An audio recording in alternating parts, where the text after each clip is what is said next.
Hi, I'm Streaky, this is Metropolis Mastering. Today I'm going to tell you about how to EQ in MS mode or using an MS EQ.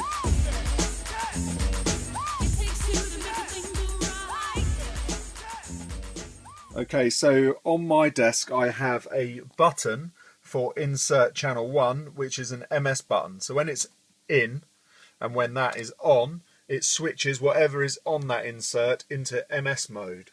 And on that insert is this Maselec EQ. So with the left hand side, when it's in MS mode, we'll be doing anything that's in mono. So that'll be bass or vocals, maybe if there's some guitars in the middle or some keyboards or something.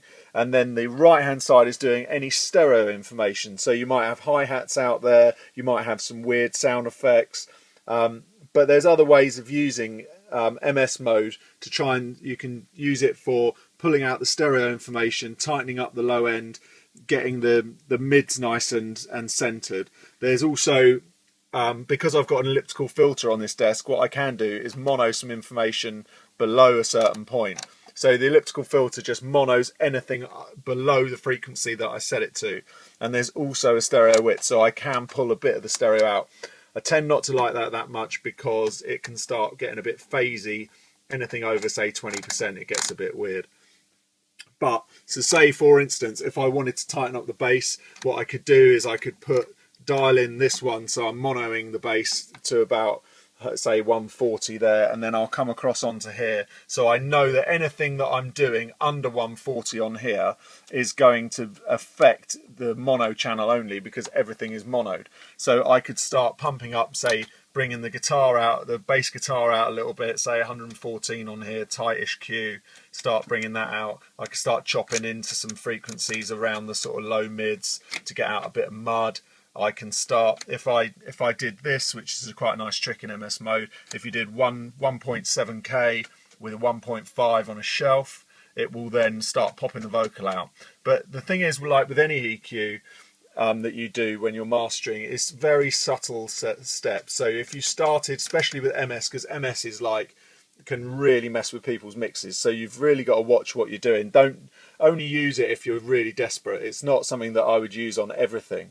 It's just occasionally if I want to just pop something out the mix, or for instance if I wanted to, I then could go into the stereo. So once I've got everything sounding nice in the mono, what I can do is I could just make it a little bit wider in the top end, so you can put a bit of fairy dust on the outside by sort of, you know, bit of air sounding quite nice, really high up, 27K. So because it's on a shelf, it's kind of pulling all the stuff up from the outside. That can sound quite nice. Sometimes if I want to thin the bass out, I could spin that in and thin it and just thin out below there. So instead of using the elliptical filter, I could have that off, but anything below a certain frequency on a shelf, I can then start thinning it out a little bit. That's, you know, if it's getting too chunky in the low end.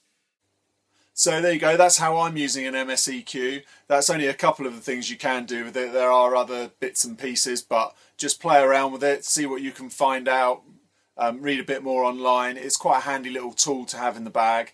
If you get desperate for mixes that are a bit grubby, a bit messy, sort of, you know, haven't got a lot of space in them, you can open stuff up a little bit. But it's quite dangerous, so don't use it too heavily and try not to use it at all, basically, if you don't have to, because it can you can ruin someone's sound that they're trying to do. But as long like everything in mastering, if you're using it subtly, then it will be fine. Hope you've got something out of that. Please subscribe, and I'll see you next time. Thanks for watching. Cheers. Bye.